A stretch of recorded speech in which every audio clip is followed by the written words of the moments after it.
The CBS Radio Mystery Theater presents...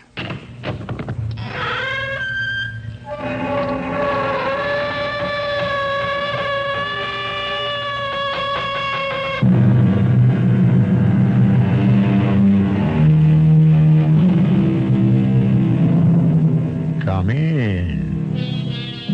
Welcome. I'm E.G. Marshall. At the gray close of his life, a very wise man remarked, 9 times out of 10, there is no truth to be discovered. There is only error to be exposed. Remarkable, isn't it? What an aged philosopher learns at the end is precisely what a private investigator senses at the beginning. I have something of great importance to tell you. Well, I'm busy now. Can it wait? Not too long. Who are you? As I have told you, I am a person with something of great importance to divulge. I could see you now. Well, I told you I'm busy. How about tomorrow? Tomorrow will be too late. Why? Because the world will come to an end tonight.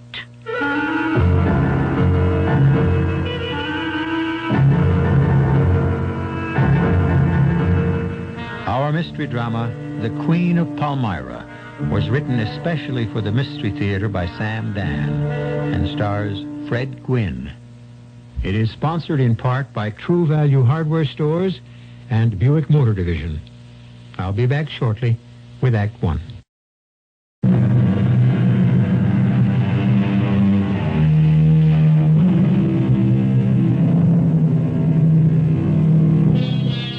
There are certain beliefs that seem to be beyond dispute. For instance, most people believe that one day the world will come to an end. There may be differences of opinion concerning the how, the when, the why. Some foretell the death of the sun and the subsequent icing of the planets. Others insist that man, heedless, careless man himself, will simply blow the whole business to smithereens, once and for all. In any event, most of us seem fairly well resigned to our fate. Most of us go about our own important, if mundane affairs, as if the world will last forever. That is, most of us, but not all of us. You wanted to see me, Uncle Dudley? Sit down. Yes, sir. Have a drink. A drink? Yes, a drink of water.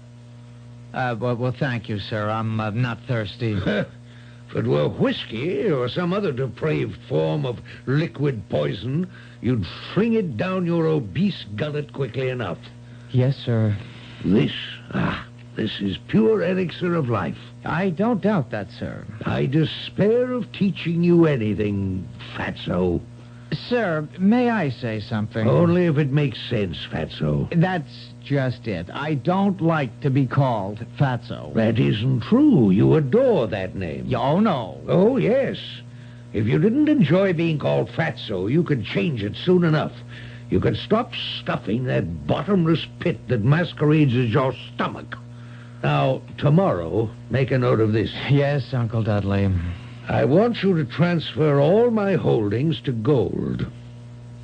I don't understand. What don't you understand? What you just said. I want you to transfer all my holdings to gold. Isn't that what I said? Well, yes, sir. Everything? Isn't that what I just said? The stocks, bonds, real estate, everything. Into gold? I want everything I own in this world to be transformed into one single solid chunk of gold. And that'll be all.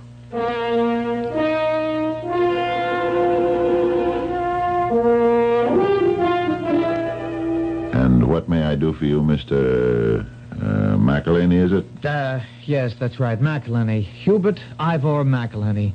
You see, Mr. Carswell, I have come to you because I would like to engage the services of a private eye. Then I'm afraid you come to the wrong place. But the name on the door says... The name on the door says private detective. Oh. So therefore I am not a private eye, nor am I a gumshoe, a hawkshaw, a Sherlock or a Shamus. Well, now that you say so, I'm that's a licensed private investigator, a member in good standing of a reputable and highly supervised profession. Yes, I appreciate how you feel. After all, my own name is Hubert Ivor McElhenney, but everyone calls me Fatso. Huh? Well, the fact is, you are rather plump. Well, I can't help it. I do everything humanly possible to lose weight. Why don't you try a diet? That's impossible. I have neither the willpower nor the strength of character. Why have you come to see me? Because something must be done. About your weight? No, about my uncle. Uncle? Mr. Dudley K. McElhenney. I trust you've heard of him? No. But you should know him quite well. Why? He happens to be your landlord. Oh. My uncle is about to sell the building. He's getting rid of all of his property. What do you think of that? I'm not sure I have an opinion. Well, it's unusual. Most unusual. Is that why you come to see me? Yes. I want you to stop him. Stop him from doing what? What we've just been talking about, disposing of his property. I was hoping we could have him declared insane. In that case, you should go to see a psychiatrist. I'm not sure I understand how I can be of service. Well, it's a complicated situation, to be sure. It's also rather simple. Really? The fact is, my uncle is insane. Why do you say that? He's convinced the world will come to an end. For that matter, so am I. Next month? Why does he think it will happen next month? Because she told him. She? Yeah, this person who calls herself Zenobia. Zenobia? Zenobia, the Queen of Palmyra. And who exactly is she? A swindler, a shopper, a confidence operator. Are you sure? What else can she be? She looks like one, she sounds like one. Have you any proof? That's why I have come to you. You have to be careful about these accusations. What else can she be if not a thief? She has convinced my uncle to turn all of his holdings into gold. Yes? And hand the gold over to her. In return for what? Salvation. I want you to stop her. What is it, Mr. McElhenney? Something wrong? I have this terrible pain. Do you want me to get you a doctor? What do I want with a doctor? It's a hunger pain. Come on, let's go get some lunch. Lunch? It's hardly 10 o'clock. It's been over an hour since I've eaten anything. I'm sorry I don't go out to lunch. I eat at my desk. No. Now, I want to know everything you can tell me about this Zenobia. You bring lunch from home? Zenobia, Queen of Palmyra, did you say? That means you have some food here in the office. I want you to describe her. Do you suppose I might have a little... What? Well, just half a sandwich. Mr. McElhenney, if you're not serious about this matter... I'm just as serious as I can be. All right, then, let's concentrate. I can't. I'm hungry. All right. Here. Thank you. Now, you can charge me whatever you like for it. Just tack it onto the bill. Yeah. Just help yourself to whatever's in the bag, and let's get on with it. Now, how old is this woman? What is this, a cheese sandwich and 3 prunes? They're rather large prunes. Well, how do you keep body and soul together? Mr. McElhenney, I'm not running a restaurant now. You suspect this woman of being a confidence operator, right? Well, I know it for a fact. This is such absolutely tasteless bread. What you want me to do, then, is to discover evidence of a criminal record and present it to your uncle. Thus, she will be exposed. Exactly. Do you have her address? A description, perhaps? Oh, yes. Here's her photograph. She gave it to my uncle, and her address is written on the back. Yeah. My fee is $75 a day, plus expenses. $75 a day? How can you hope to eat decently on that? No wonder you're starving.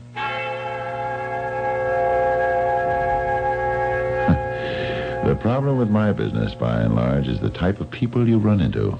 Not as adversaries, but as clients. Well, too much brilliance was not required for my next move. I went down to police headquarters. I showed the picture of Zenobia, Queen of Palmyra, to several of my friends. And sure enough, there she was in the files. Her name was not Zenobia, Queen of Palmyra, either.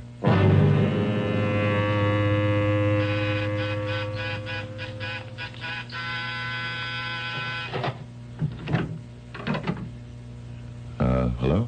You must forgive me. At first I did not hear you ring. You see, I was deep in meditation. How may I serve you? May I come in? Of course. This is the recandescent temple of Palmyra. All who seek the truth are welcome. Enter. Thank you.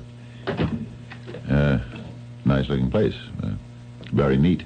We assemble to communicate with the oneness of the universe. There must be no distracting decor. Things must be moving along these days. Blanche. Blanche.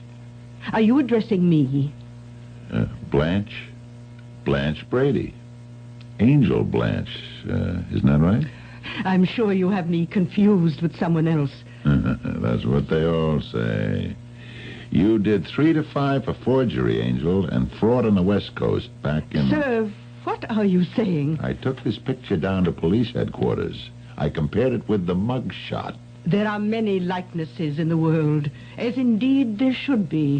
How about fingerprints? Would yours happen to match those of Angel Blanche Brady? They might. Now we're getting someplace. And I shall tell you something else, Mr. Carswell. Wait a minute. How did you know my name was Carswell? I divined it. The gift of prophecy and the power of second sight. Occasionally these flash before my eyes. Yeah, is that a fact? Tell me more, Blanche. Blanche. Angel Blanche Brady, did you say? Yes, ma'am. It is entirely possible that I may have been this Angel Blanche, as you called her. No. As you called her, that was the name you gave yourself. I may have been Angel Blanche Brady. Huh? I may have led that existence briefly. All of us leave our true selves from time to time. Yeah, we do. Oh, yes. The violent climate of the world shakes us loose from our identity, and some of us never recover. Yeah, well, anyhow, Blanche, the game's over. The game. You'll have to leave town. I know. I'll make a deal. Leave quickly and quietly, and because you're being such a good girl about it, I won't say anything to the local cops about your being in town. All of us are going to leave. Huh? What? We are? Yes. You see, 21 days from now, on Friday the 14th of next month, the world shall come to an end. Oh. In that case, I'd better keep the date open on my calendar, huh? You don't believe a word I'm saying, do you? You're saying the world will end on the 14th? Yes. Just because you told that to Mr. Dudley McElhenney, you can also tell it to me. Is that what you think? That's what I know. My dear sir, I didn't tell Mr. Dudley McElhenney the world would come to an end on the 14th. You didn't? No. He told me. Did our Uncle Dudley say that? Our straight-from-the-shoulder, no-nonsense Uncle Dudley? Is it possible?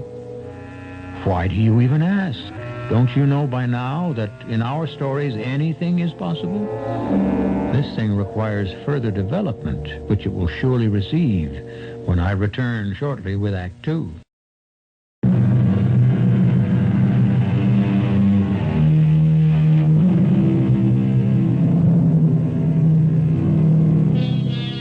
The world comes to an end for each of us. Fortunately, for the continuity of things, it doesn't end for all of us at the same time.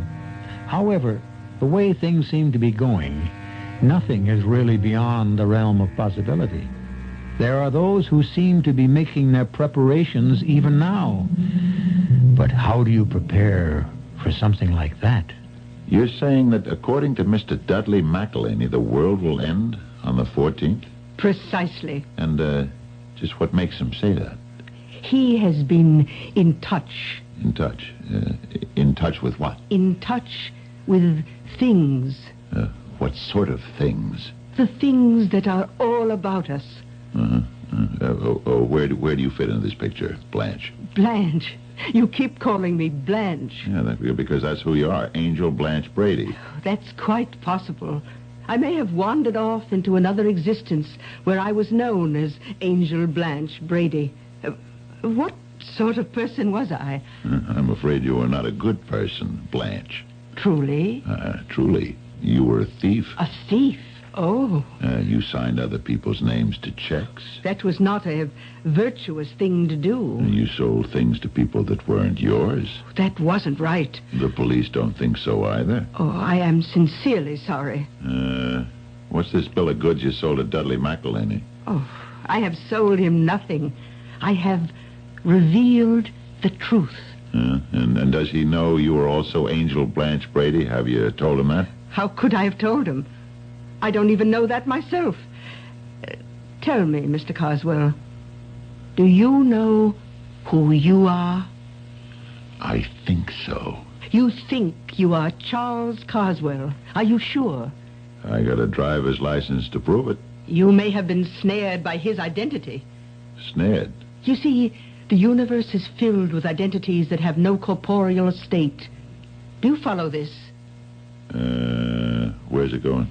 Identities hunger for bodies, and therefore there is a constant struggle. Struggle? Yes. You see, there are so few bodies in the world. There are billions. But there are trillions of identities. About the struggle. A homeless identity is always seeking a body. And when you are unsure of yourself or depressed or lacking in the faith, it can become you. Is that a fact? Oh, yes. That is how I was taken over by Angel Blanche. How did you, shake her, and get back to Zenobia? Oh, hidden deep within me was the source of conviction. And at the proper time, it shone forth, and I re-emerged as Zenobia. All right. If it convinces the suckers, why not? How do you know you have not been snared by a consciousness that calls itself Charles Carswell? Break free and become your true self once again. And what or who is my true self? It will be revealed to you when you are free. Who do you suppose I am? That noble brow, those deep, searching eyes. You could be the Egyptian pharaoh. You could be the Roman poet Terence. You could be the philosopher Plato. No, I don't think so.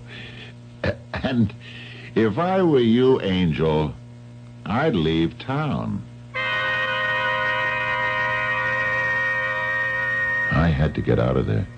I was beginning to get the funny feeling that if I stayed around much longer, she might get to me. Can you imagine? To me, Charles Fleetwood Carswell. I've spent half my life catching assorted thieves. I know every trick. But she had that jet black hair and those cold black eyes. There's nothing wrong with blue-eyed blondes, but it's the black-eyed brunettes, mostly, who have ruled the world. You could check on it. If I'd stayed there another 5 minutes, she might have had me believing she was Zenobia, Queen of Palmyra. I asked my client to come to my office. You have news for me, Mr. Carswell? I have exactly what you want. Oh, marvelous. What is it? Evidence that Zenobia, Queen of Palmyra, is, in truth, Angel Blanche Brady. And she has a criminal record. Oh, it gets better. She's been put away for forgery. And what else? It's what you wanted, isn't it? A criminal record is a criminal record, no matter how you slice it. It's still the same old salami. Salami? Do you have any in the office? A little snack would be just the right thing here's right the full now. report. You'll find all the details spelled out. And now, Mr. McElhaney, I shall send you a bill, and we may consider the case closed. Not quite. No? I would like you to present the facts to my uncle. Me? Yes, you see, it's bad news, and nobody likes that kind of messenger. I'll pay you for the extra day's work. The real reason I agreed was because I was curious. What kind of a person was this Dudley McElhaney? How could he be taken in by an Angel Blanche Brady? He couldn't amass his considerable fortune if he fell for every hustler who rang his doorbell. Or could he? I was expecting you, Mr. Carswell. Me? Well, someone in your category. You were. My nephew, Fatso, the stomach that walks like a man, he's sure I'm being swindled. And what do you think? I, Mr. Carswell, have seen the light. Yeah? Have you seen this? A report on the Queen of Palmyra's activities when she was known as Angel Blanche Brady. Oh, yes. I know about that. You do? Mr. Carswell, whatever I may be, I am not a fool.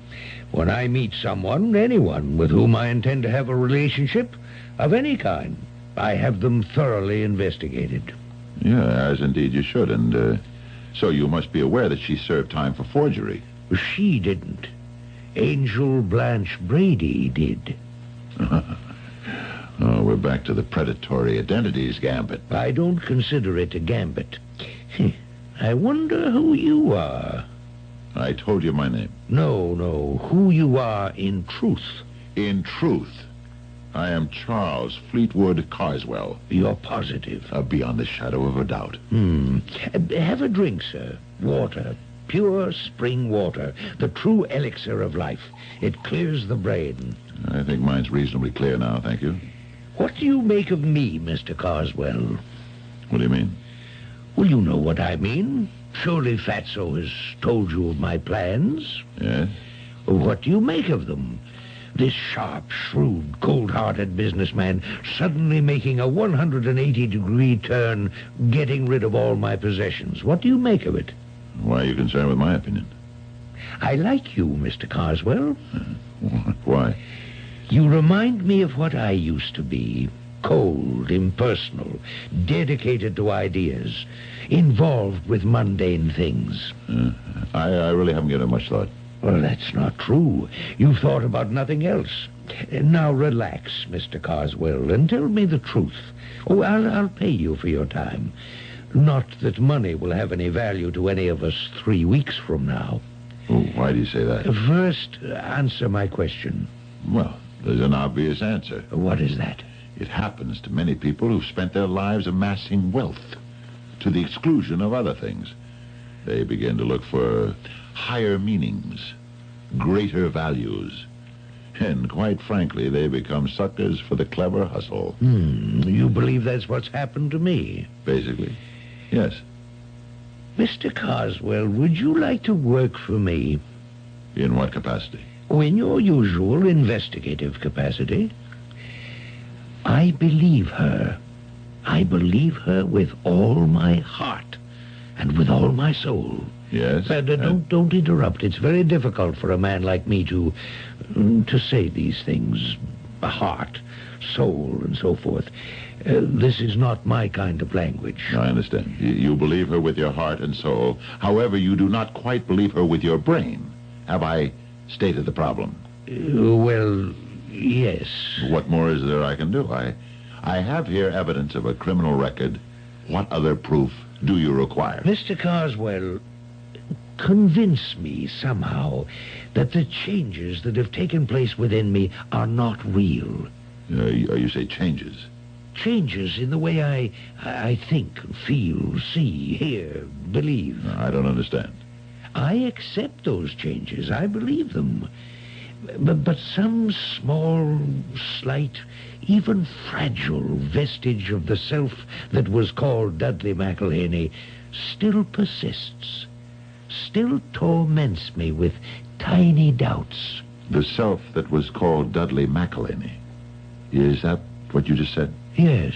Then I must assume you no longer consider yourself to be Dudley McElhaney. Well, I'm not. No. 99% of me says I'm not. It's that lonely but persistent 1% that keeps whispering to me, you are Dudley McElhaney. Let's analyze the majority vote. What does the 99% say? It says that I'm Aurelian. Aurelian? Lucius Domitius Aurelian, Emperor of Rome.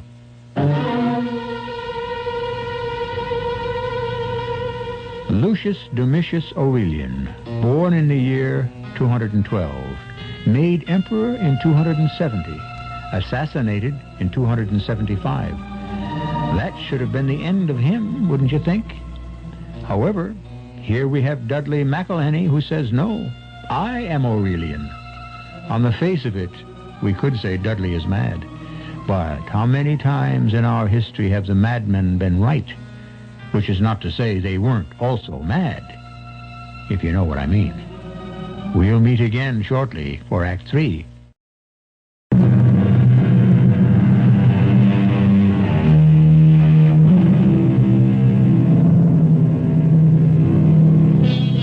Old soldiers, as they used to sing in the British Army, never die. Well, perhaps we can say the same about old Roman emperors and old Syrian queens.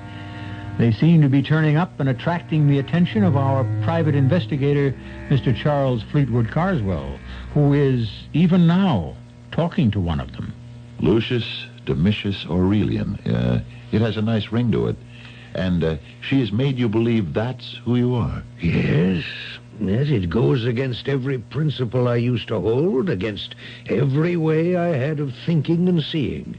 But I believe it. How can either of you prove that you are Aurelian? I have the feeling. Feelings don't count. What are the facts? When did it begin? About a month ago. She came into my office, and I'll never forget what she said. I've come here to save you. Who are you? Have you forgotten? Madam, are you saying we know each other? Very well. I've never seen you before in my life. Not in this life, perhaps. Yes. Look, I'm very busy, so if you'll excuse me. You were also too busy last time. Last time? I sent you a warning. What are you talking about? You paid no attention. Now, really, I don't know how you got in here. A month later, you were assassinated. Who was assassinated? You were. You, Lucius Domitius Aurelian, Emperor of Rome. Oh, I see. And I was the Emperor of Rome, eh? You still are. Well, that's something. And who are you, if I may ask? Zenobia, Queen of Palmyra. Well, it's nice running into you again after all these years. Once again, your life is in danger. Oh, well, I understand that's par for the course for us Roman emperors. This world we live in must come to an end very shortly. Well, I shall see you again very soon. Then she just walked out of the office. I thought I could forget about it, but it just kept sticking in my mind. Aurelian. Lucius Domitius Aurelian. I kept saying that name over and over again. Why? But I don't know. I just did, that's all. And soon I came to know all about him. How? I don't know how, but I knew everything. How he was born, how he grew up, the things he did and said and believed, how I became emperor. Wait a minute. You just started by saying he, and now you just said I. Because I am convinced that I'm Aurelian. I even speak Latin. Did you study it in school? I only studied subjects that pertain to the making of money. But now things seem to be coming back to me. Non libet, my favorite expression. I always used to say, it does not please me. Palman qui meruit ferat. Let him who has won the palm wear it. I hated impostors. There can be only one explanation. You went to the library, you looked it up, you read it. No. You may be unaware of this. Oh, for goodness sakes, what is that odor? Fatso! Fatso, are you home? Come in here. You called me, Uncle Dudley? What's that dreadful emanation? I'm having a salami sandwich in the dining room. Well, get rid of it and shut the door. No doubt you recognize Mr. Carswell. Yes, sir. I had employed Mr. Carswell to secure some information that I'm sure is enlightening. You wasted your money. Yeah, but, Uncle... That will be all. Well, I'm only trying to help. Non-libet. It does not please me. Leave us. Yes, Uncle Dudley. And close the door.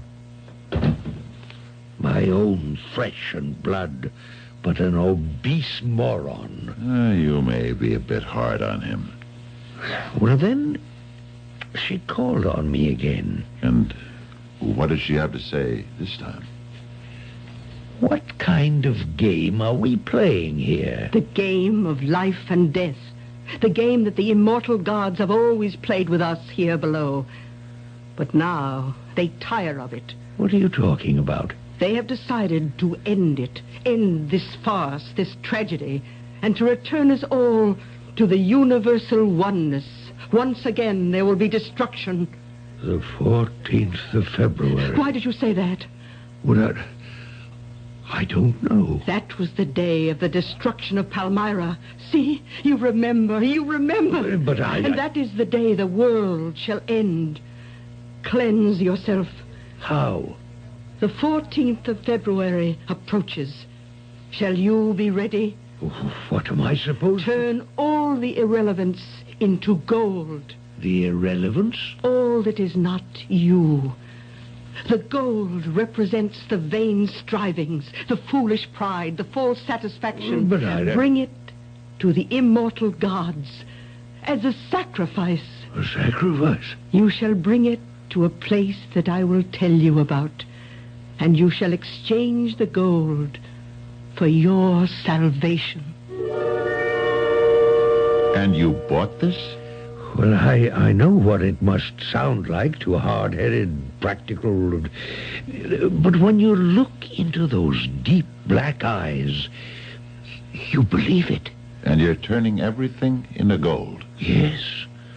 It'll come to almost half a ton, over $2 million.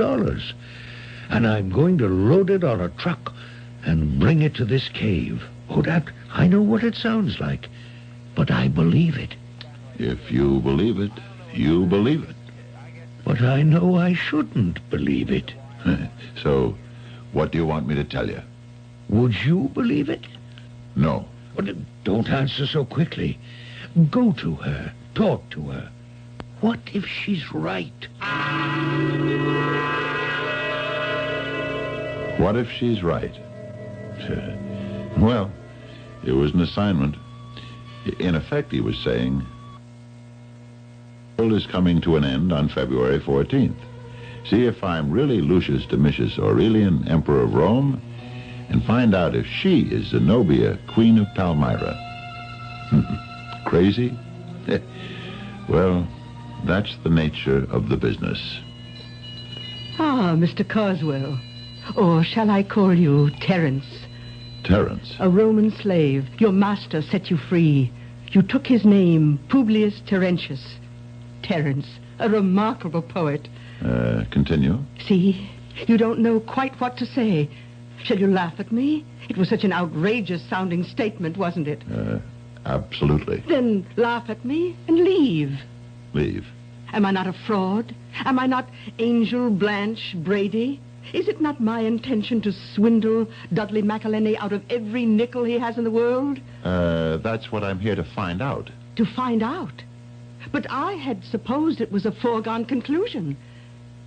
Do you mean there's a possibility that I could be Zenobia, Queen of Palmyra, that he could be Lucius Domitius Aurelian, Emperor of Rome, and that you could be Terence, the ancient Roman poet? I don't think I could be Terence. Why not? I never heard of him. Then why do you talk like him? What have I said? Listen. To whom? To what? To what you said, oh, so many years ago. You asked the question. What question? Ask it. Ask it again. I don't know what you're talking about. But I did know. Somewhere, something in my brain was beginning to form. An idea, a conscious thought was taking shape. And words. At first they were strange and foreign, but Only for a moment. Words. Words. Homo sum humani. Nil a me alienum puto. Oh, those were your most famous words. I am a man. Nothing human is alien to me. You are Terence, the poet, the playwright, the philosopher. You have been captured by the identity of Charles Fleetwood Carswell. Free yourself. Join us. I don't know what you're talking about. Listen. Listen to what you are talking about. Nothing is said that has not been said before. That is what you said almost 2,000 years ago. It is true. You are now saying nothing that you have not said before. You are Publius Terentius, the poet Terence. It sounds crazy to you, huh? But you weren't sitting there in the room. The room with the slightly sweetish smell of incense and the faintest tinkling of silvery bells. And you weren't looking into those eyes. Those black eyes. Eyes so deep, so dark, that it seemed there must be all the mysteries of the universe inside them. Come with me. Be saved. Join us. Realize the oneness, the completeness. What do I have to do? Change your earthly burdens into gold. There won't be an awful lot. It doesn't matter. We shall all sacrifice together on the 14th of February when we shall leave this world, this poor doomed world. And we shall dwell, we the fortunate few, shall live forever.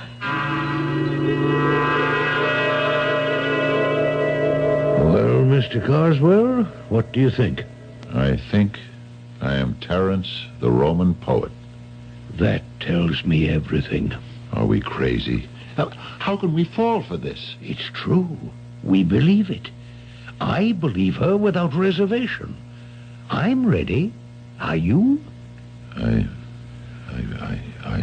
guess so. It was happening. How could it be happening? Here I was on the night of February 14th, a calm, cool, peaceful evening. I was driving a small truck. Inside was a half a ton of gold in neatly stacked bricks. Up front with me were Dudley, or should I say Aurelian, and Queen Zenobia. I was crazy. It was a swindle. It was just a hustle to steal our money. But it didn't matter. I didn't care. Besides, that wasn't true. It was real. She was telling the truth. We turned off the highway. We drove along a narrow, deserted country road, and then we stopped at what seemed to be the mouth of a cave. We shall bring the gold inside the cave, and there we shall make the sacrifice. Sacrifice? How? The gold shall be piled high as an altar. We shall call upon the immortal gods to take it. We took the bricks of gold inside the cave. Little 1-pound bricks, but well over 1,000 of them. Most were his, of course. But it didn't matter.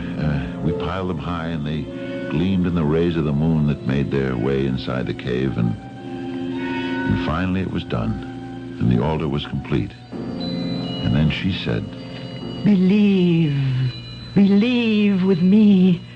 Do you believe, O Lucius Domitius Aurelian? I believe. Do you believe, Publius Terentius, that you are freed finally from the false identity of Charles Fleetwood Carswell? Do you believe?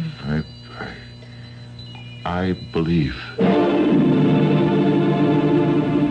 At that precise moment, I believed. I felt as if I were bathed in light. I trembled at the edge of overwhelming truth when there seemed to be something out of place. What was it? It was a smell. The unmistakable smell of salami. I turned around quickly. There was Fatso, pulling back the hammer of a large .45 caliber revolver. But before he could... Look out! What is this? This, I guess, is a swindle. He and Angel Blanche planned to get you up here and kill you. I won't believe it. I can't believe it. Zenobia, where is she? I guess she's gone. Fatso should be out for a bit. I'm sorry I had to hit him so hard. It's impossible. I don't believe it. Don't believe she... The two of them arranged it. To make it look even better, they decided to turn a private detective, me, loose on the scheme. Just to make it look good. I should have tumbled when she knew my name. Who could have told her? Then the world isn't coming to an end. No, not tonight. And I'm not the Emperor Aurelian? It doesn't look that way.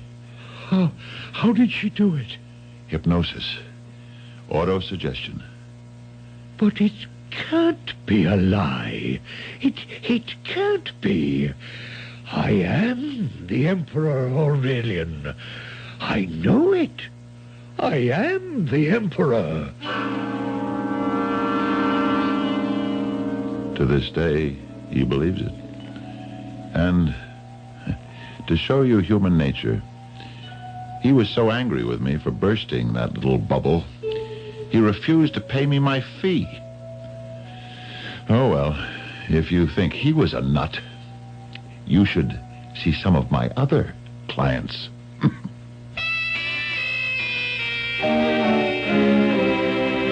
And maybe he will one day.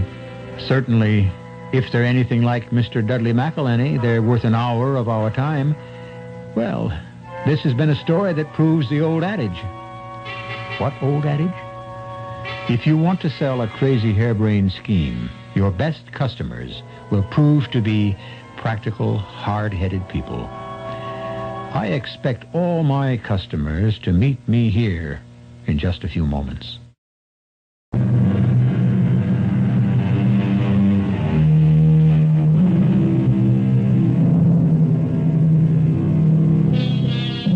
All the people who've lived and died, is that the end?